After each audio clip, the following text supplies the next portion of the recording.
Hello, everyone.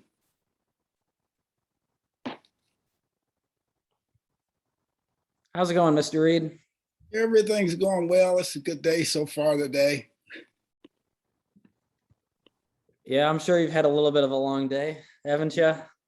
Yeah, it's been a long one, but we have a long night ahead of us because we have a lot of things a lot of recommendations from the community and everything we're trying to work in by tomorrow morning. Michael gave us some stuff to work on. We've been looking at that all day. We haven't figured it out yet, but I think we're close.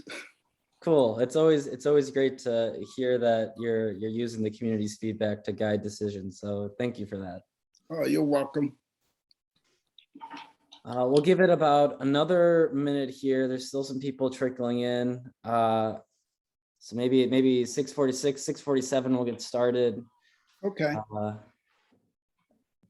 Would you how we have the deck structured right now is that I have you going near the end of of our meeting, but I'll happily accommodate time constraints if you need to hop off and I can move you up. What do you prefer? If I can move up, that'd be good. Normally it wouldn't matter, but Yeah. The chairman sped up some things that he wants to see done tonight.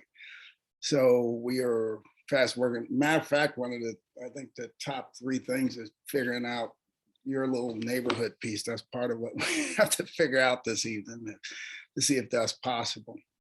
Okay, yeah. So we'll get started here in about a minute. I will make you a co-host, so when your time comes up, you can share your screen. I do have just a little bit to share about redistricting in the upfront, and then you can take it from there. How's that sound? Okay.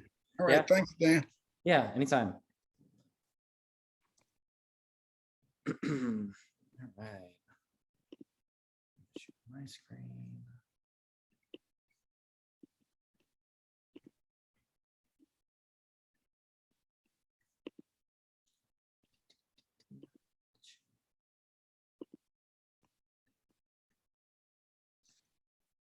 All right.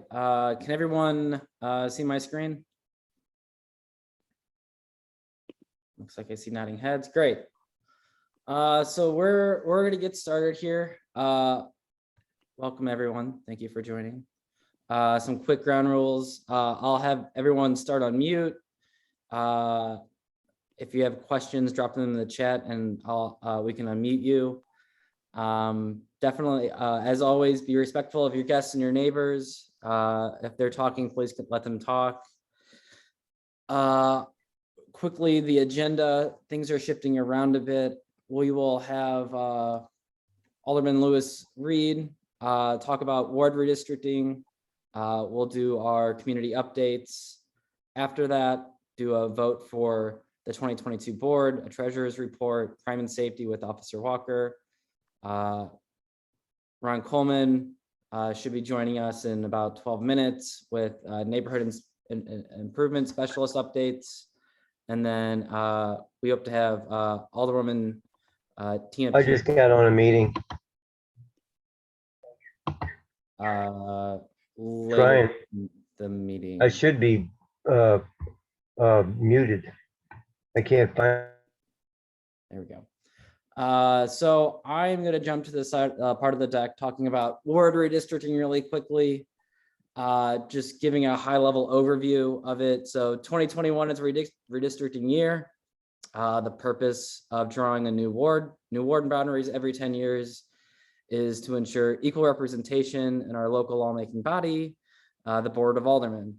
This redistricting year happens to be a little bit special because we're also reducing the number of wards from 28 to 14. And new ward boundaries will be drawn and must be drawn by December 31st. Guidelines within drawing ward boundaries, they must be compact, contiguous, and contain an equal number of, man, there's a lot of stuff on my screen right now, inhabitants as it is practical. And then your input matters, as Alderman Lewis Reed has pointed out. Like, tonight, he's taking considerations from the community input from people in our neighborhood and in their ward boundaries. And so who your alderperson matters and how your ward is run matters. The alderperson represents you when it comes to making laws for our city, and they are the key connection to city departments and services for all of us. They play a large role in making sure important services reach the residents and how ward capital budgets are used to fund basic city services. So it's important to share your input on boundaries, and you can do that through commenting online, through their public online forum.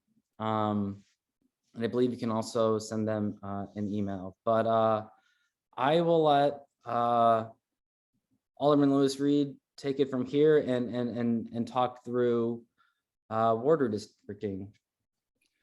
All right, thank you so much, Dan, and also thank you to all of you all. I'm looking around the room, and some of you all came to our community forums, and I really appreciate it. Even sometimes I've been at this for a while, right? So I kind of got into politics for a lot of reasons that you all seem to be more engaged in it, because I was trying to get some things done from a neighborhood and didn't seem like people were listening. It kind of, for lack of a better way to put it, it kind of really pissed me off. So I kind of got involved and dug in from there. So when I see you all in that meeting, I oftentimes look and think, wow, that's me. But so I understand it. And I just want to let you know, I appreciate it because I think it's coming from a good place, right? It's because you care for your city and you want to see something better, right? And I think it's important that we listen. And like last night, one of the best pieces of information I know we took away from a lot of the stuff was what Michael talked about, because it was a perfect example of where you had a organized neighborhood that was doing well, and an agreement was struck between the two neighborhoods that the average person, none of us would have known about. But to separate them with those ward boundaries, for it wouldn't be a good thing, right? And don't know how much harm it would do, but it certainly would not be the most ideal situation.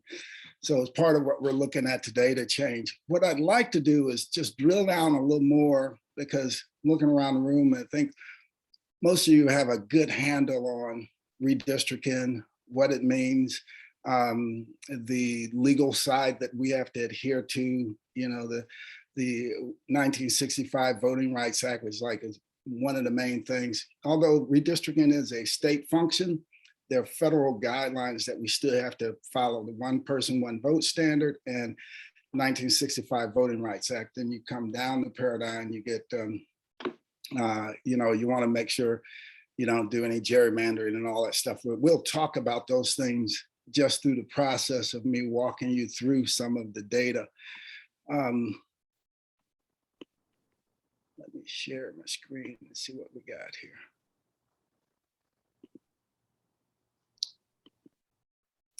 So tell me if y'all can see that. Yes, sir. Okay, so this is the map we're working off of right now.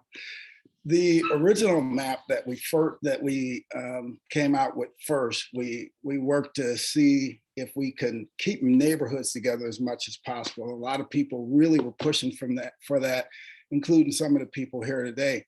And I'll be honest with you, from the onset, I didn't think that we were going to be able to really achieve much there. I didn't think it was going to be. Certainly, I didn't think we would be able to keep as many neighborhoods whole as we are able to. It turns out that we can keep over 80% of them whole. And that first map, we were working to get the wards as compact as possible within the deviation of plus or minus 5%, and also to keep neighborhoods intact. And what that first map showed us is that it was possible, right, to keep a lot of neighborhoods intact and meet some of those state and federal guidelines at the same time. So it was just it showed us that was possible. And then from there, we just got a flood of information from residents all across the city and began to shape the map based on that. So as information would come in, we'd have meetings with the various different elected officials surrounding the area. If anyone knew a neighborhood president or whatever, we'd call them, people within the community to validate as much information as possible. And then we would let that lead to the drawing of the lines and adjusting of the borders. So what you're seeing before you is a reflection of that. I mean, these, I'd like to say that, I sitting in the back room or some, some of the other aldermen sitting in the back room could have come up with as good a formation as this. The reality is that they wouldn't have because a lot of other things would have been reflected in that personal opinion and things that are important to just you opposed to the community as a whole. So this right now I have the neighborhood layer turned on. So when you look here, one of the things that a couple things I want to point out to you all.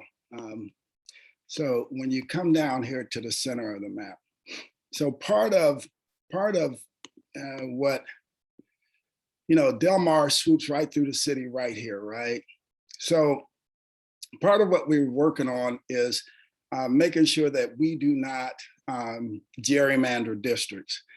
So what do I mean by gerrymander? There's two phrases under gerrymander, and one of them is cracking, and the other one is packing or stacking.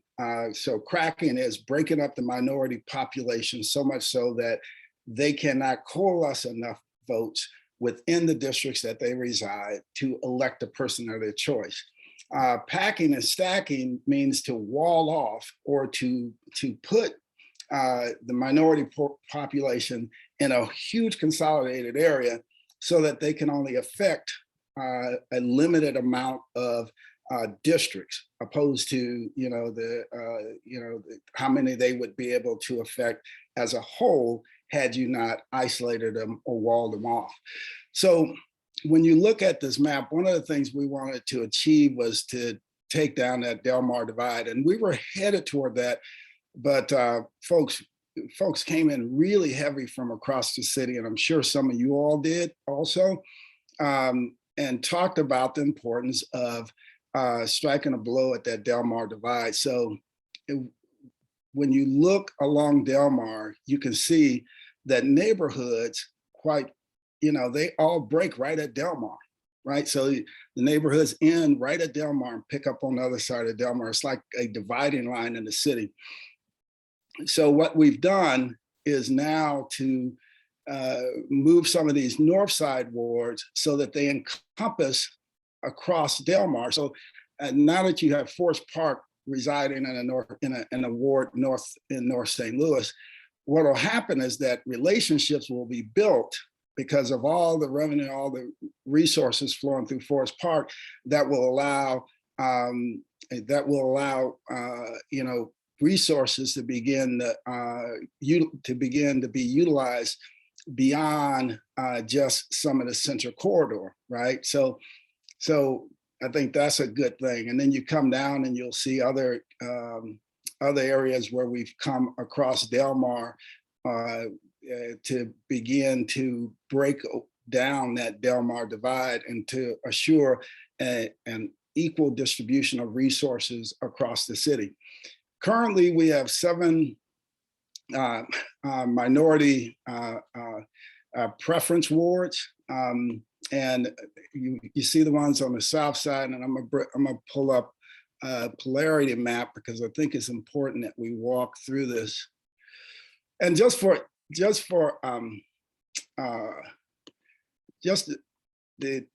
cover one thing with you all. By the way, this isn't the typical talk I give to a neighborhood organization.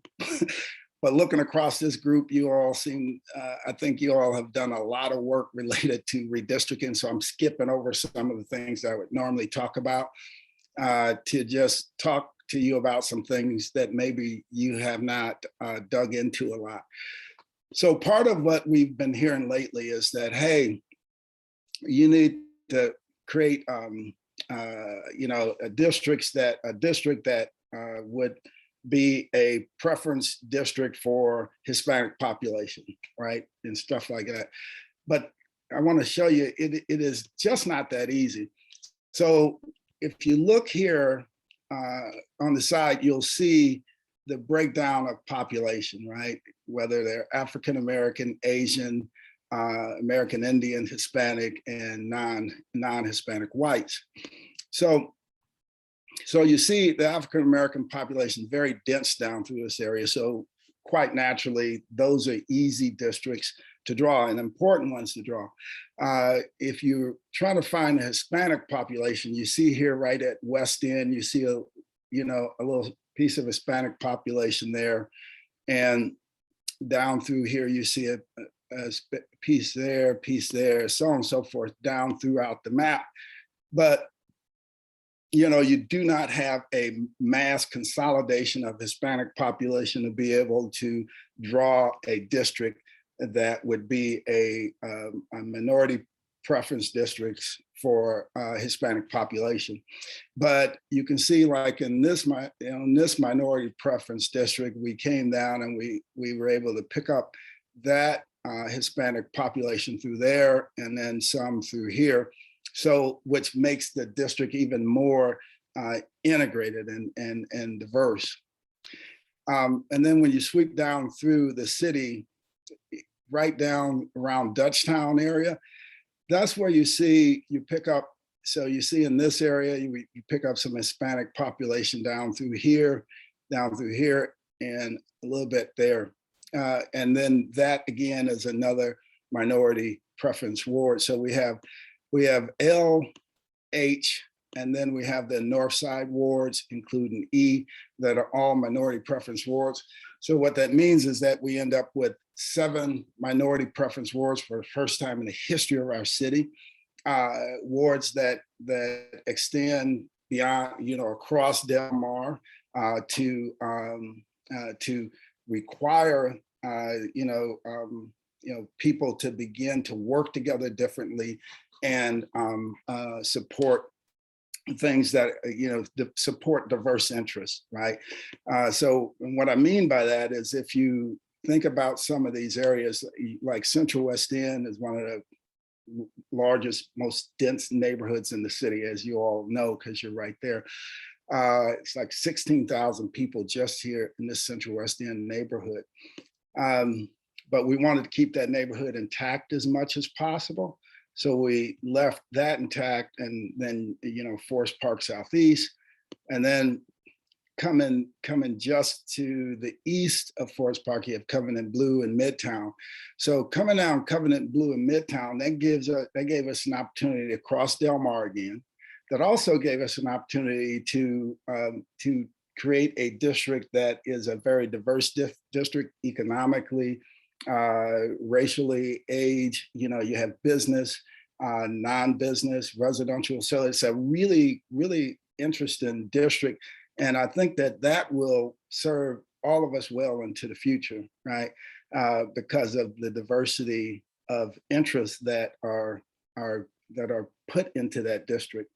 And then you have the downtown west and downtown, and then just the downtown area. I know there's been some talk about creating a mass ward that includes everything from here to downtown. We've looked at that numerous times. The challenge you have is that the amount of population down through this downtown area pretty well walls off all of this North St. Louis area. So if you create this wall in downtown, and what you end up doing is walling off all of this African-American population with nowhere to go. Essentially, you would end up packing or stacking that population, walling it off from the natural growth. Because remember, although neighborhood boundaries are considered can be considered communities of interest, but it's not the same thing as violating the 1965 Voting Rights Act, one person, one vote standard. Those things are much higher on the list than the neighborhood boundaries. So something like this would most certainly land us in court, and it really wouldn't serve us well into the future. But we have, just so you know, we've looked at that also. And I want to cover one more thing with you, and let me know also if you want me to cover just some other basics of redistricting, and I can dig into some of those things. So the idea of compactness, because, you know, one of the things, Dan, you talked about is compact, and districts have to be compact and continuous, right? But the idea of compactness is one that is kind of, it's a soft standard, right? And what I mean by that is back when I was a math tutor at SIUE, when I was tutoring some of the college students on graph theory and things of that nature, one of the things that I tutored was compactness, and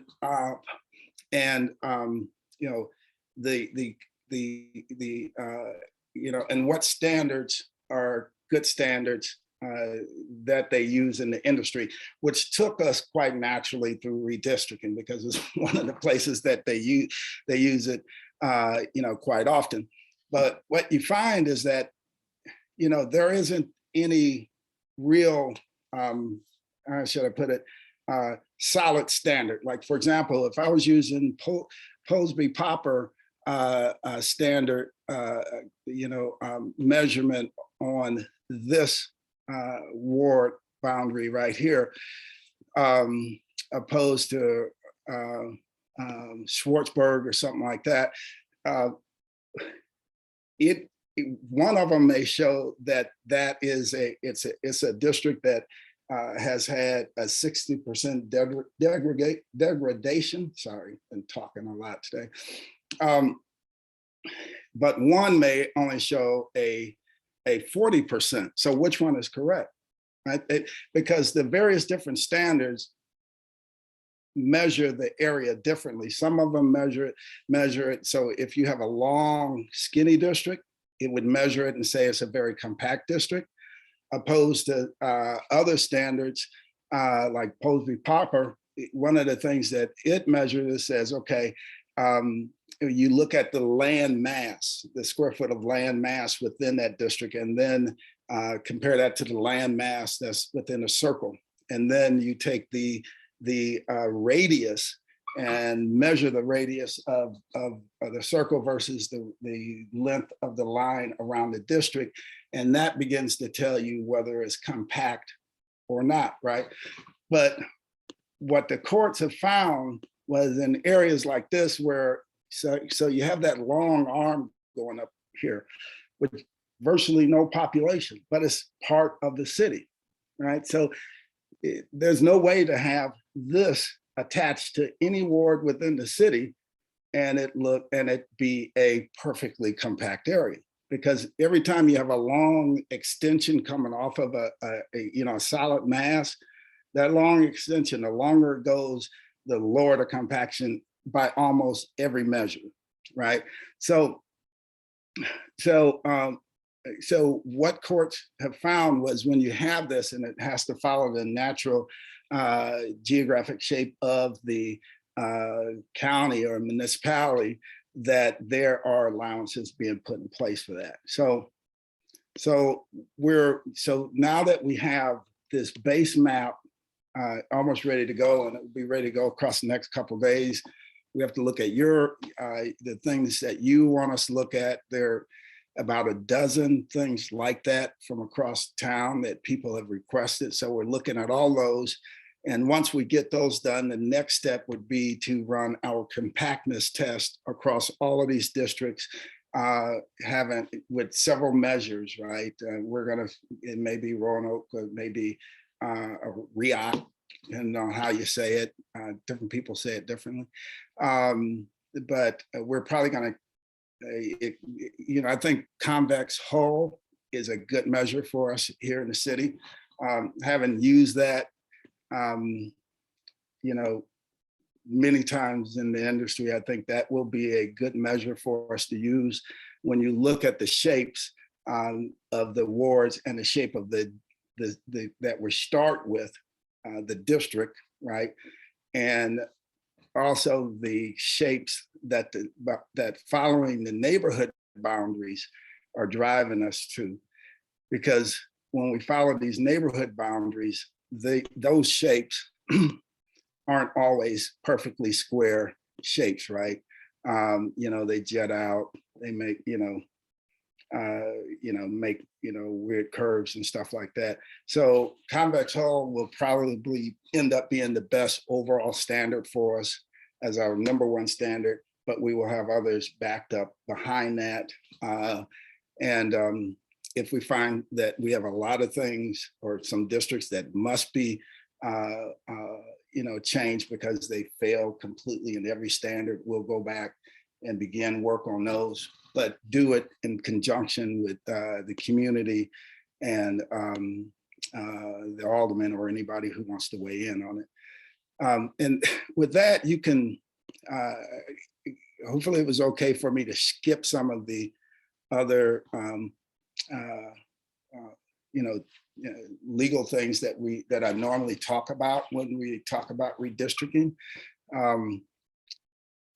because I was looking at the room and I think I've seen a number of you all before, but any questions? I just want to thank you for explaining that. I had concerns about compactness, but I pretty much agree with your assessment about that. And I was wondering about Ward F, which of course includes us tonight. At first, I was a little concerned about the negative population deviation, but I actually think I see the sense in that our neighborhood is likely to grow. Are you worried Exactly. about? Thank you. most people don't, they haven't not saw that. And thank you. Go ahead. Oh, well, thank you. I am a little worried about something like C, for example, though. I mean, hopefully we see growth in Van Deventer, Kingsway and whatnot. But one of my main concerns is perhaps a North Side ward continuing to decline in population and say falling out of, compliance before the census. Yeah. Okay. All very good points. One of the things, the only thing that can trigger a redistricting is a census, and they don't redo them. So we're good there. But looking forward, and let me see if I have that big. Wish I would have had the vacant buildings thing up here. We may, if you guys will invite me back, I'd like to do another session with you with vacant buildings. We'll look at LRE, all sorts of really cool data within these things. And I could talk to you about like trends and some of the things that hopefully we'll see coming out of these districts. I think we have a better chance now than before. Because of the way these districts now will just require people to reach outside their comfort zone and work differently, right? The elected official, but also people within those districts, the downtown businesses and all those folks, which is another reason I think it's beyond just leading us into a illegal map. Another reason I think is a bad idea just to wall off downtown is because downtown has the ability to fuel the growth in some of these neighborhoods. If you talk to a lot of developers and stuff, you say, well, why aren't you developing North St. Louis? Well, I don't have any relationships in North St. Louis. People do what's comfortable for them, right? So we have to get people out of those comfort zones, and this kind of thing does it because they are now forced to have those conversations and work differently moving forward.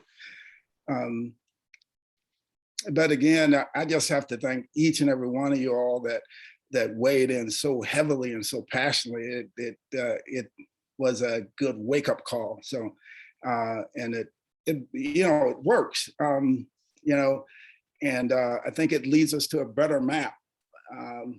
you know, and I think it ultimately, I think it also helped, you know, with some of the aldermen, because now, look at it, in what world would you believe we'd all be working, that all these aldermen would be working together, coming to the table, talking about cutting their wards without button heads. And we see that overwhelmingly now that all of them are all kind of engaged in the right way. So it's been good. Looks like Sarah has her hand raised. Sarah, if you want to unmute yourself and Thanks, Dan. welcome. So I dropped a screenshot in the chat. I just want to circle back real quick to Kings Oak. I know I heard you guys talking about it on the legislation committee earlier today, and that you're going to try to take a look at it. Yeah. I understand, you know, wanting to maintain compactness, and especially with Kay already kind of being a little funny there. I do want to point out that in Kings Oak, there's only 4 blocks that are residential, and they're all along Kings Highway. So if you scroll in, let's zoom in there real quick and yeah, if you tell zoom me in, what you're thinking. yeah, so the So 51 right and 28, yeah, where you see Okay. people. Yeah. So that 88, I think that's SLU High School. Okay. Yeah, So- that's their campus. And then everything to the left of that is industrial and commercial. And then those two, the 28 and 51, those are Berthold and Wise, and I can't remember the last street. And then of course the houses that face Kings Highway. Yeah. So- Yeah, there's just a handful of people that live there, but So would you, so would you all be looking to pick up just these people, or that entire boundary of that neighborhood? well, I don't want to speak for the rest of the people in the neighborhood, but in terms of when we're doing outreach, when we're knocking on doors, when we're putting out flyers, we usually only go to those few streets that we know that there's residents on.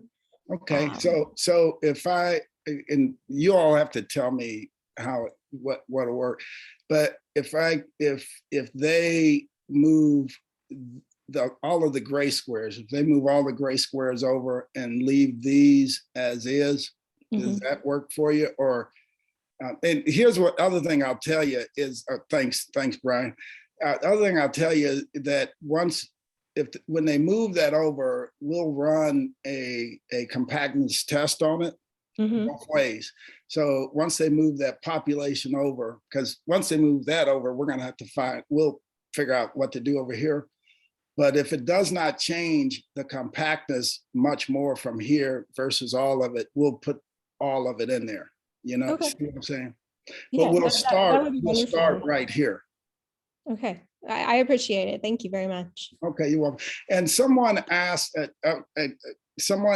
if children are included in our numbers. Yes. Here's the thing, and you know, I have to, if you guys will bear with me, I'm not a very good comedian, but I have to tell this joke.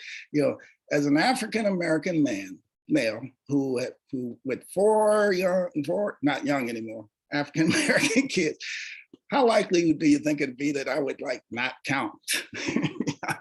Because one of the early things that people were saying was, oh, they didn't count young African-American kids, was just the most outrageous thing ever. But the other thing is the census data is the data, right? So we don't control what's in that census block. That 233 comes from the census. And when we click on it, it'll tell us a little bit about what's in that block, right? But the way to know is that if you add up the numbers in all the districts, and you just add up all the numbers, it'll come up to the population in the city of St. Louis, right? So when we look at, like, for example, district, let's just look at District F, or one of these districts. Let's go there to District F. So when we look at District F, this is the population in District F. Wait a minute, come on up here.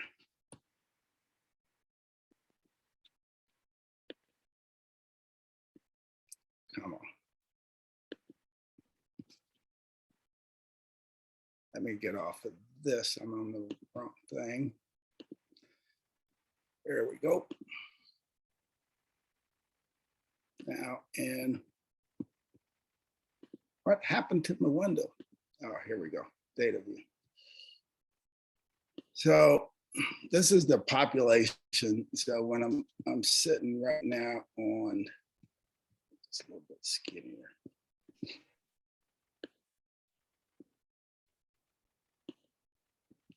Bear with me. This is a much smaller screen I'm working on here compared to the one that's on that computer. So that's why I have to make these adjustments. All right, so now I'm off district F, but district F is right here. There's 20, the population 20,000, right? But each one of these districts have a population. Once you add up all that population between these districts, that population will equal the population of the city of St. Louis. But I think where people were getting confused at the beginning was not understanding the difference between race and ethnicity, right? Because the Census Bureau, there's only a handful of races, like 5 that they count in the Census Bureau. The rest of them are ethnicities.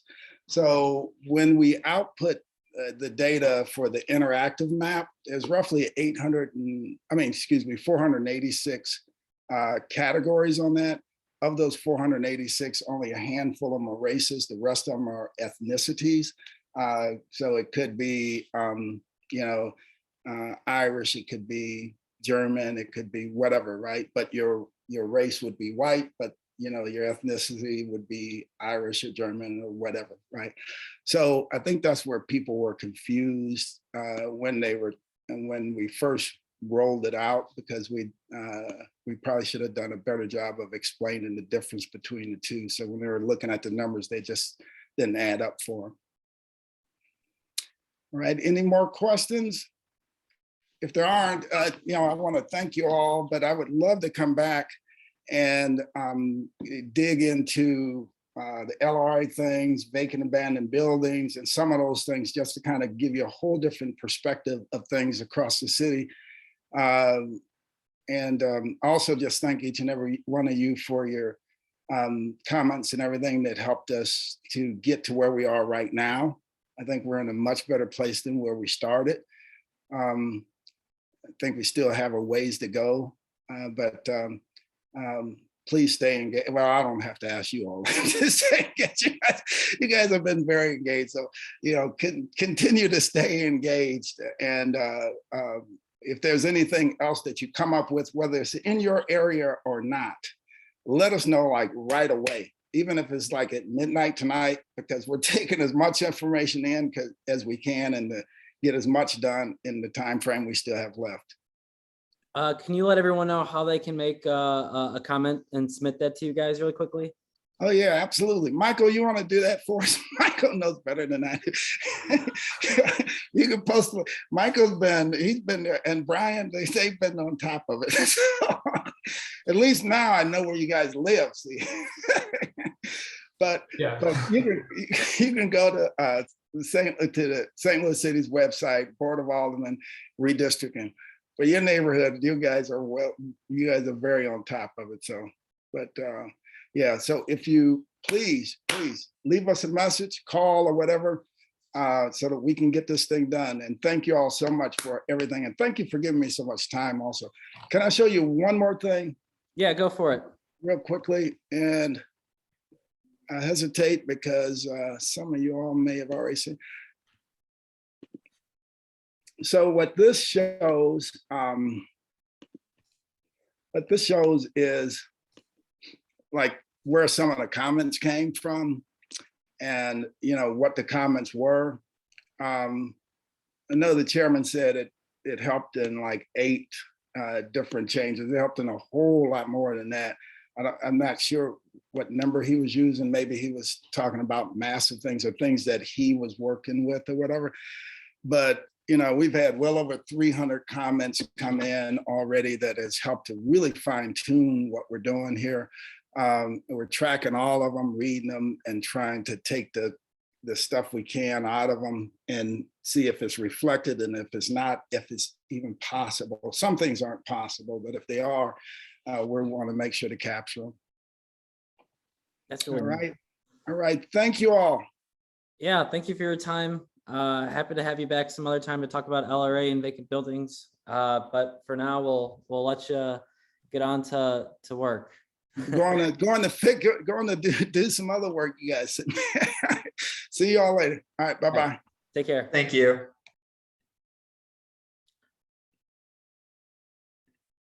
All right.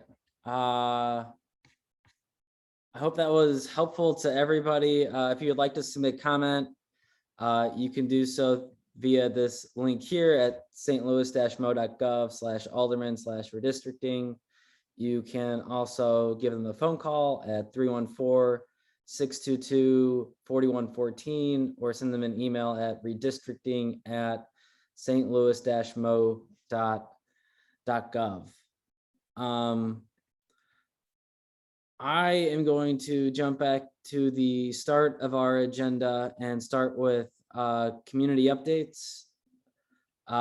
Before I jump into anything, does anybody have anything they would like to share? Any voices to any concerns to share or anything? Okay. If you do, just drop them in the chat and we can talk about them. Gonna start here with Lux Living. So over the past couple months, over the last 2 months, we've had Lux Living come into 2 engagement meetings and present and listen to feedback from everyone in the neighborhood about their apartment proposal on the parcels of the former Drury site. The most recent update that we have regarding that is that their demo permit for those buildings was denied by the Cultural Resource Office. Lux Living will very, very much likely go before the Preservation Board for demo for approval or denial in December. There will be a public comment period at that meeting that you can attend and speak. After the meeting in October, we did request the rendering shown that were mistakenly shown in the October meeting, as well as the traffic study, but we have not received those. The next steps after that meeting was to pass on all of our feedback, all of your feedback, to our Alderwoman Peel for her to use in her next steps, whether that's another meeting or if that's taking that feedback and discussing it directly with Lux Living. So Lux Living will likely go before the Preservation Board in December with a rendering that we may or may not see before that date. Before I move to the next slide, does anyone have any questions about that?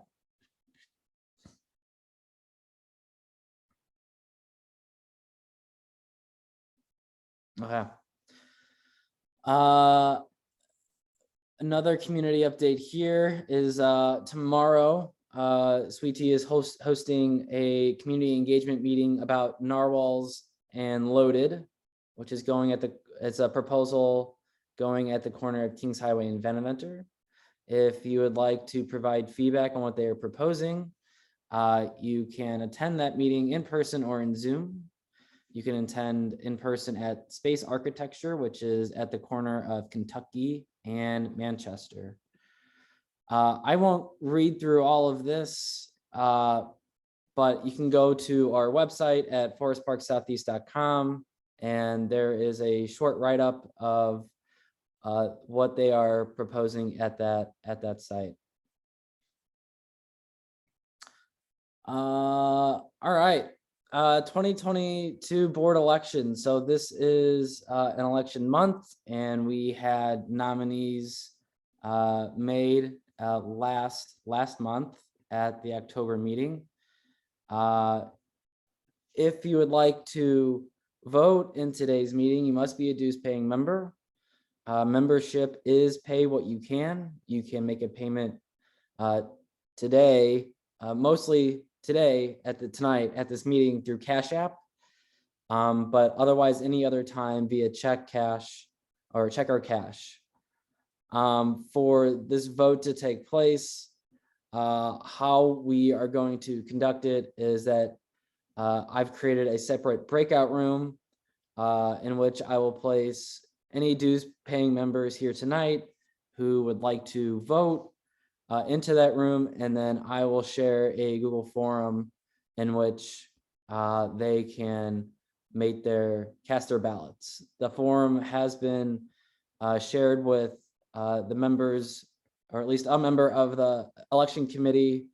The questions and the protocol to do so was approved by them. So before I get started, good note, Rachel, I will make that update. My bad. Let me quickly make an update to the forum here because I'm running like a madman.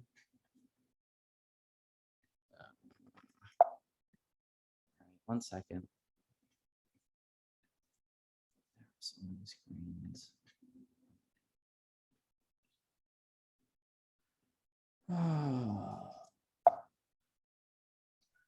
Sorry about that.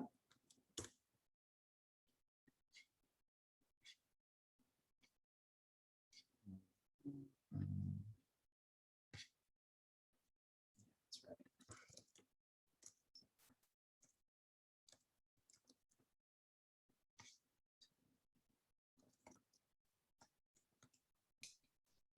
If anyone's wondering about if you're a dues paying member, if you can't remember if you paid your dues or not, just send me a message or ask away and I can verify for you.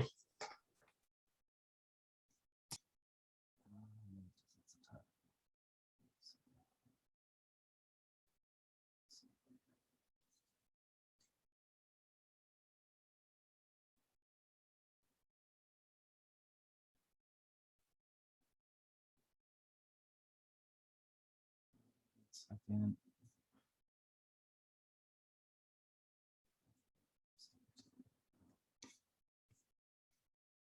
Sorry for the hold up. Oh, I had it right on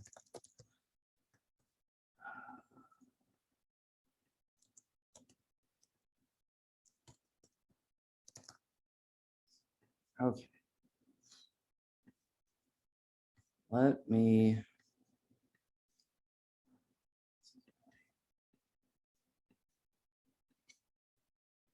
All right.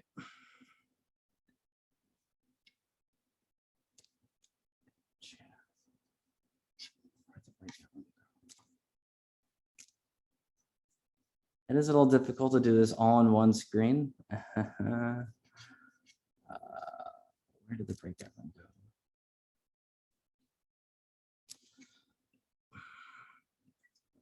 go? Okay. If you're a dues paying member and you know you're a dues paying member and you'd like to vote, can you drop your name into the chat for me? And then I can bring you into the voting booth.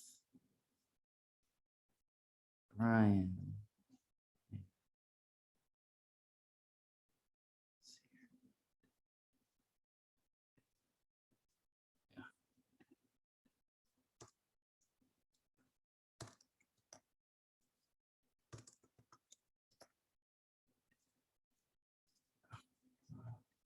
Slide is wrong, but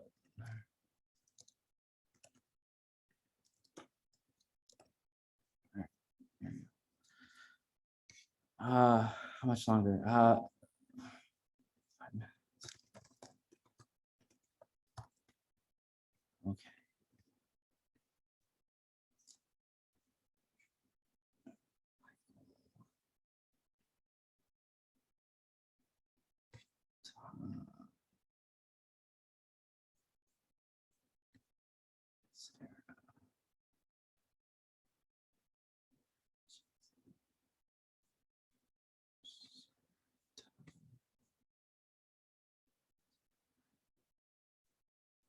All right, I think.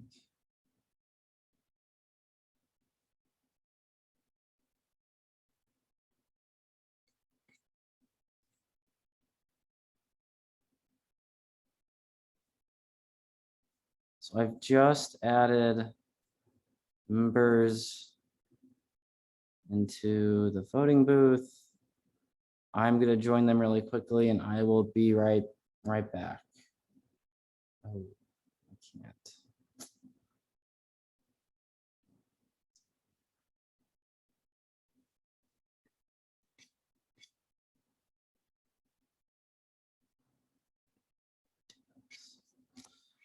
This is such a nightmare.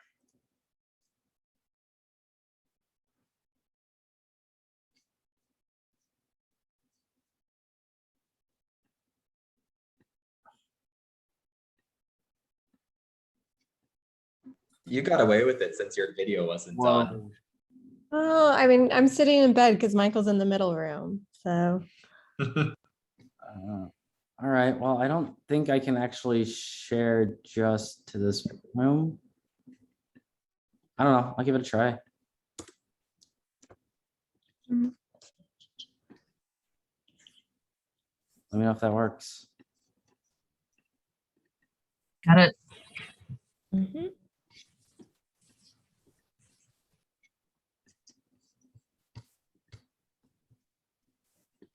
When everyone's done, maybe raise your hand. Okay. Well, I don't know. There were a lot of choices for each role, so it took me a lot of time. A lot of careful thought and consideration there. That's right. All right.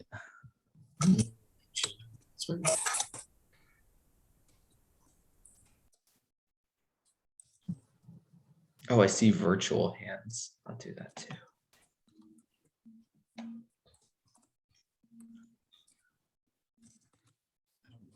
So, I can't get signed in. I don't know.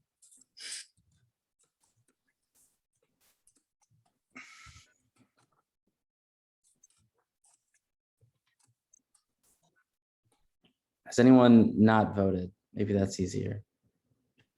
No rush, but also rush.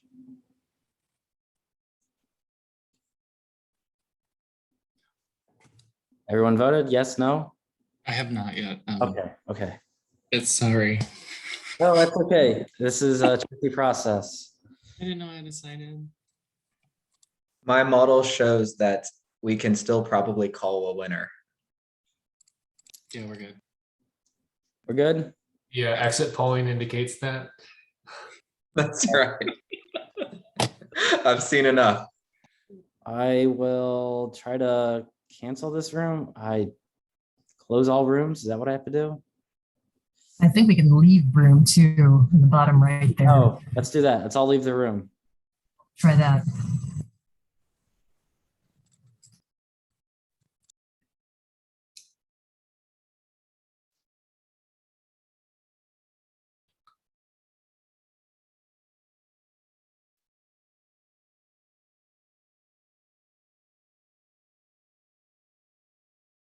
How did that work for everyone? Good. All right. I can share results really quickly. Let's see. Print. Can I print it? Download a PDF.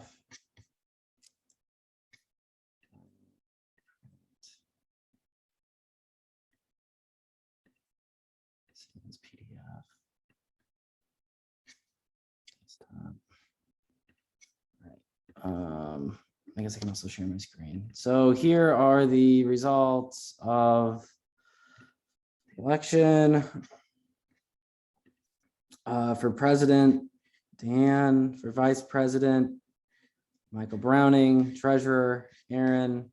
Secretary, Rachel. And member at large, JC. Congratulations. Yes, congratulations, everybody. I'm gonna try to turn it over to Sweet Tea really quick if she's still here. I know she said she has to run But Sweetie, if you're on, I would love for you to give any ward updates.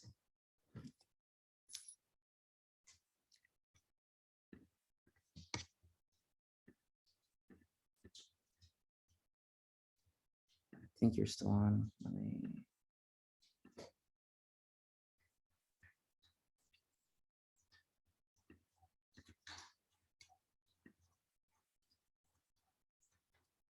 Sweetie, I see that you're still on.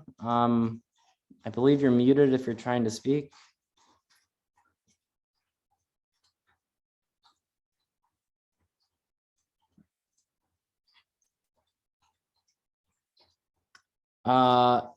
As Sweetie tries to figure out, I think her situation with Zoom, Ron left a message and said he had to sign off. But his report to, oh, Ron, are you still there? I am actually. So okay. you move things along quickly. I got a few more minutes, but Oh, great. Floor is yours. okay. Yeah. So there was a residential garage that collapsed into the Kentucky Alley a few weeks ago. It's a vacant building. The city got bids on removing that. So that should be removed this week. I know that's been a concern of a lot of you this week or next at the latest. Also, I know some of you have been very concerned about the lack of separate recycle and solid waste collections. That's been intermingled for the last few months just because there are not enough drivers for the trucks, unfortunately. But I've been told that they hope to have that resolved sometime in December, but I wouldn't count on it, but that's what they're thinking right now. So please, the labor is affecting, pothole repair, dumpster repair, just a lot of things. So I know it's not just the city, but other employers as well. But please let anybody know that's looking for a job. We've got all kinds of jobs, over 1,000 jobs open, from airport to, accounting, to nurses, to maintenance, repair, forestry, anything. So just go on the city website and look under the jobs, and they all have good benefits. And the salaries are right there, so you would know exactly what you would be making if you were applying. Let's see. Bulk pickup is Thursday this month, so get your stuff out tomorrow. If you have bulk items or tires that you want to get rid of, we'll pick them up Thursday morning. And lastly, since it's getting dark early now, you may have noticed streetlights out. If you see a street light out, call the Citizen Service Bureau or let me know, and we'll get that back on. We actually do respond to that pretty quickly. And if it's an alley light, call Ameren UE because they maintain the alley lights. But that's it. Awesome. Any questions for Mr. Coleman? All right. Well, thank you, Ron, for all you do. Appreciate having you on. Absolutely. Yeah. Good meeting, guys. Thank you. Sweetie has asked to go last. I know Officer Walker was on here on the meeting earlier. I don't see her on here right now. But she did speak at the Ward 17 update yesterday. Some of the things she had to share included protecting your catalytic converter and getting an anti-theft mechanism to protect it. Don't leave your perishable or your anything in your car. Car break-ins are pretty prevalent, especially when you're leaving a gun in there or anything of value. And she talked about abandoned vehicles. If a car appears to be abandoned with flat tires or in any type of non-functioning situation, that you can call her and she can have it removed. If it is a vehicle that has been parked there and has accumulated speeding tickets, or not speeding tickets, parking tickets, that she can talk to the parking department, and they can begin to have that towed. If you need to reach out to her for anything, her number is 314-444-0107. And you can send her an email at ncwalker@slmpd.org.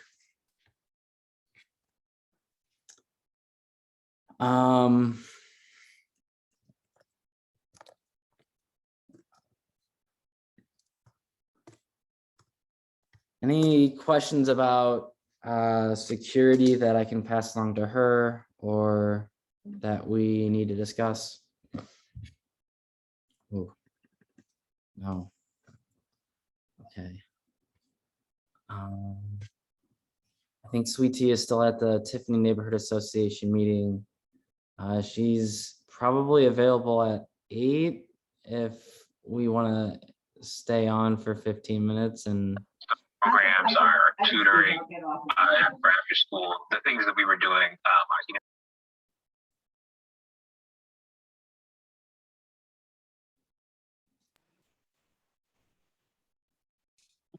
Dan, I can do the treasurer's report if we need to waste some time. yeah, we can do the treasurer's report. Let's do that. Thank you. Not waste time. I mean, spend it really well talking about our budget. Yes. So yeah, everybody, really simple month this week, or this month. We just had our Zoom cost. So our ending budget was at 1602.67. This is where I need to make a plug that as we end this year and prepare to do next year, we'd like to boost our budget up a little more, because if we were to do a neighborhood night out event like we did in September, again, next year, we would probably start running low on funds. So, if you have it in your budget to throw us a little donation, it's always appreciated. So several of you have already donated, and we really do appreciate that. It goes to really good causes, really fun events. So thank you all. And that concludes my treasurer's report. Nicely done. Yeah, and as Michael had mentioned, if you have any ideas on how to, or any interest in donating or helping out fundraise, definitely an interest for 2022. You can always shoot us ideas or be a part of a committee to help fundraise. As we wait for the Tiffany neighborhood. I could get on right now. Yeah, okay. Yeah, I could get on and then switch back. Okay, thank you. Welcome. All right.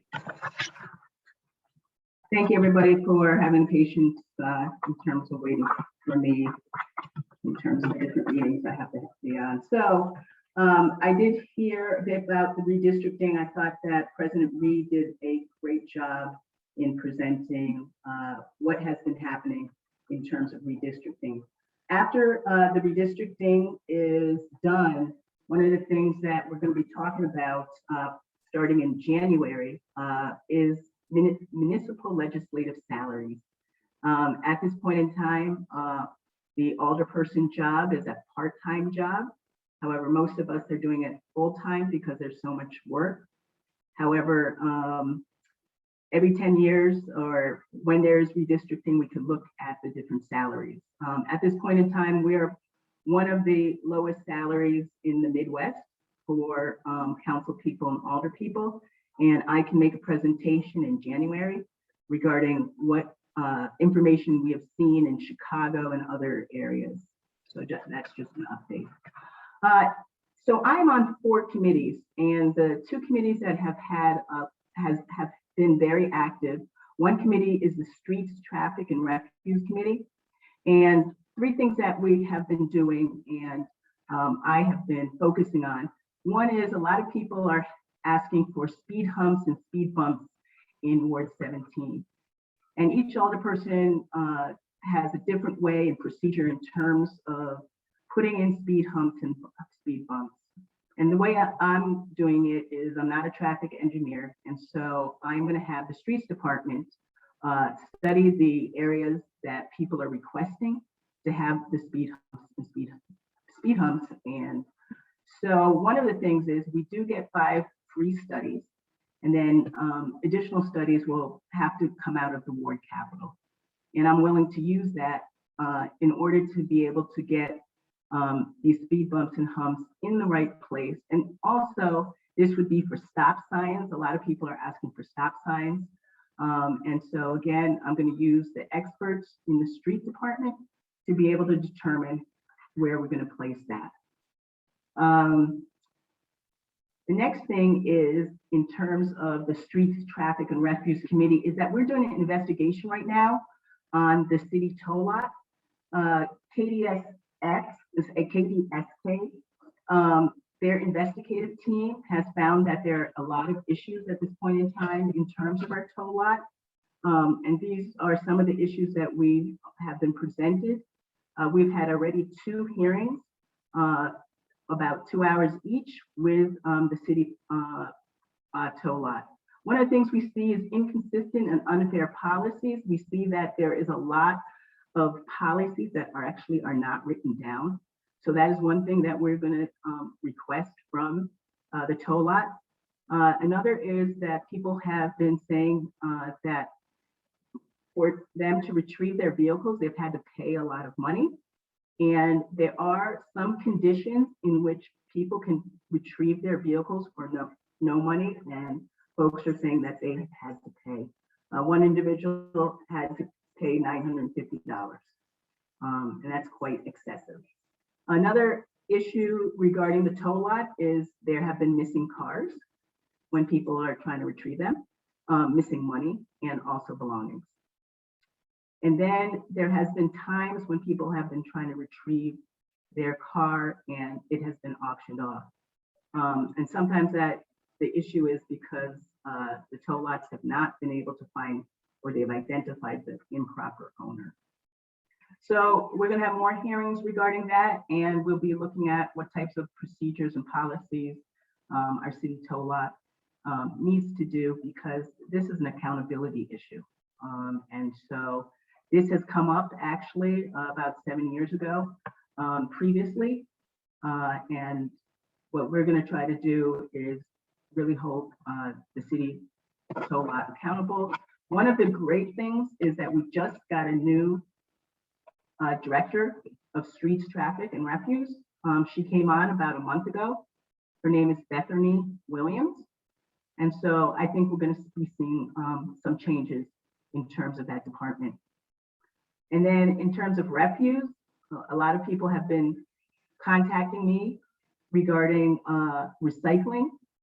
And in December, we're going to be having recycling come back to the neighborhoods. Stop my video. There have been a lot of new hires. We have been providing incentives to get the new hires.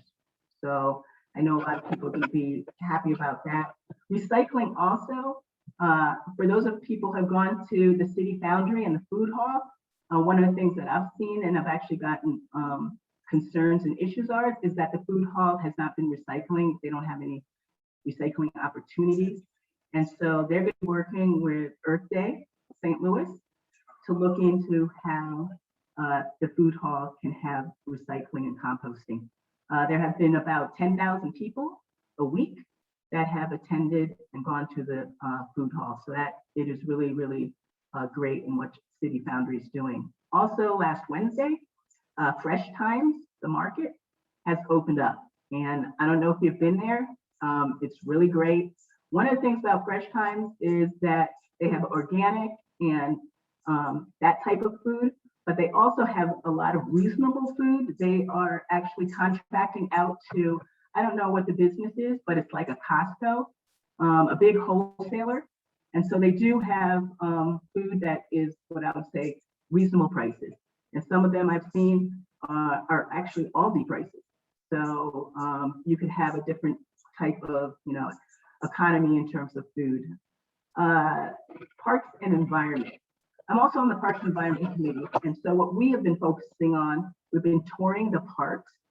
And, we used to have a lot of safety issues, and we still have safety issues in parks in this ward and in Annie Rice's ward. And at the same time, in some of the southern wards, they have parks and they're having a lot more issues. And so we're looking at safety and security and how to best address that. The second thing is some good news. And in our ward is that the Oakland Avenue Park, it's near the Turtle Park down in on Oakland Avenue. And that had a ribbon cutting last week. And what happened is they rehabbed the park. It was 10 years or 15 years old in terms of the equipment. And it is a wonderful new revitalized park. And in terms of constituent services, the two biggest things that people contact me are, again, speeding and trash. So we're trying to work on that. Trash is difficult because, again, that's really, the city needs to have a lot more hires. They are about 2/3 staff in terms of what they really need to be. I know that probably you talked about Kings Highway development. Am I correct? The Lux Living? Okay, so I'm not going to repeat myself in terms of that. Some other developments we have are Narwhal's Loaded. There's going to be a meeting tomorrow at 6:30 at Space Architecture on Manchester. And so come out and give your comments about that. It really looks like a great development. If that development goes through, I feel we're going to have a site that people are going to want to come to just because of the architecture of the building. It looks kind of like a whale. It's going to be something very unique for St. Louis, and it's going to be attraction for Ward 17 and Forest Park Southeast. That development is going to be, they call it the Triangle. It's going to be across from Chroma. And so the streets are Vandevender and again, Forest Park Southeast is having a lot of development. I just got contacted by 2 restaurants, and one restaurant is Bootleg Barbecue. And they are going to be moving to Forest Park Southeast on the 4500 block of Choto. So that's where the natural grocers were. I guess they have gone out of business. And we're going to have community meetings regarding that restaurant because it is so close to the residential area on the 4500 block. They're also going to be looking to get an excise to have liquor sold at that particular restaurant.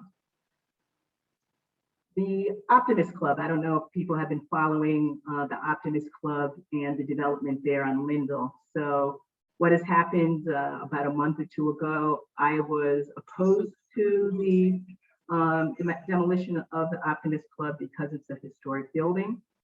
And what has happened is the developers come back with a pretty good design that will incorporate the Optimist Club. So like I really wanted in the preservationists to have a win-win. And so the developer has come back and they have redesigned the site to include the Optimist Club. We will get more information as they go along in terms of the development.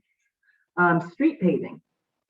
So 2 big streets that we have gotten paved are Boyle between Tappan and Vandevender. I hope you have seen that. A lot of people are making comments on how nice that street is. And then the other one is Newstead between Forest Parkway and Lindell. And that's about it in terms of my report to the community. We know that the basketball courts on Choto Park are open. We're going to have a spring dedication. And then that's about it. Tomorrow there's going to be a legislative committee meeting at 3 p.m. And then another one on Thursday at 11 a.m. And I know that President Reed had given you the email site, the website to attend those meetings. Yep. We did have a question come up in terms of the Lux Living development. So at the beginning, I did share that the demo permit was denied and it will be going in front of the preservation board. But in terms of the feedback from our engagement meetings, what has been shared with Lux and Lux providing, so what has been shared with Lux in terms of our feedback? And then what is it that Lux can provide in terms of revised renderings?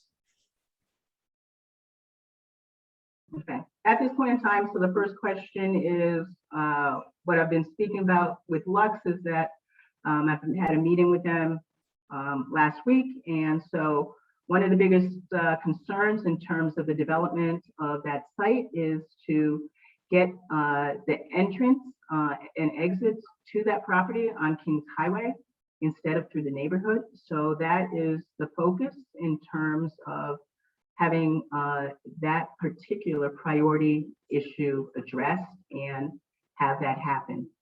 We know at the community meetings that Lux was not interested in terms of getting that area, Kings Highway, to have an entrance and exit. And they have been very cooperative in terms of looking at how we can design it and make that happen.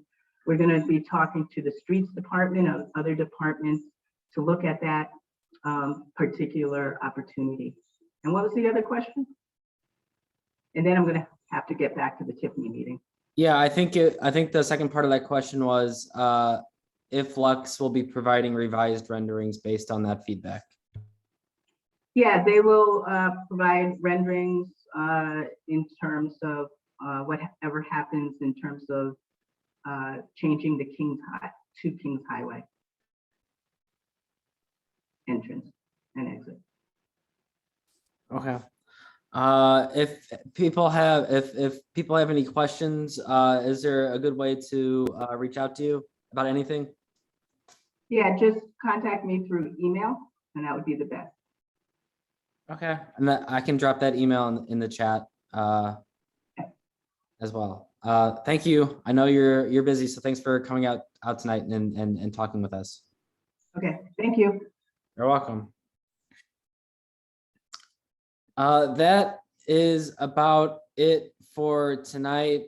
Next up, we don't typically have a December meeting and don't have one planned at this time.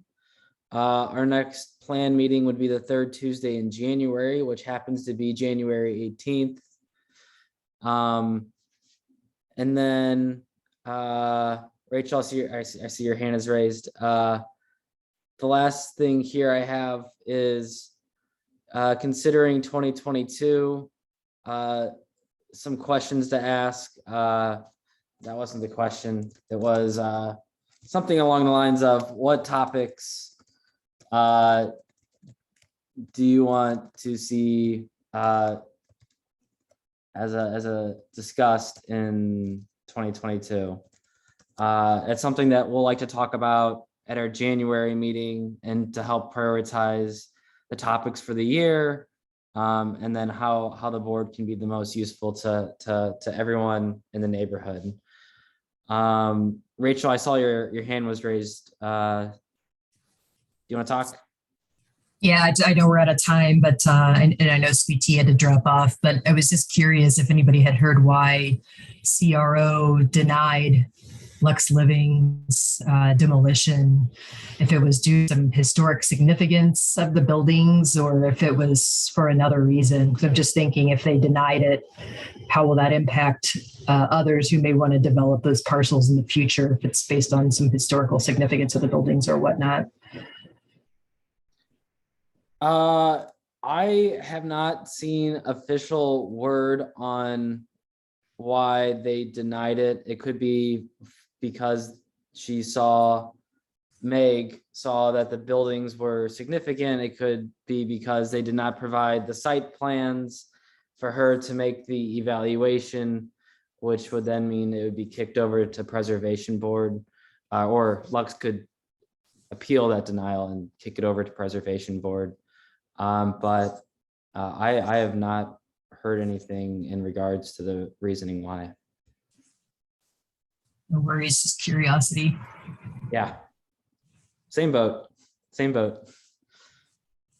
Does anybody else have any questions or thoughts before we wrap it up here? All right. Thanks for bearing with me and all the rest of us for the last hour and a half. It's always hard via Zoom, especially voting. I think it went okay. Really just want to congratulate the new board, Rachel, Aaron, JC, and well, Michael, you've been here before. But congratulations again. Excited to work with everybody and really contribute back to the neighborhood in 2022. All right, I'm gonna go to bed. I'll see everyone in 2022. Happy New Year. Thank you. Happy New Year. See you guys.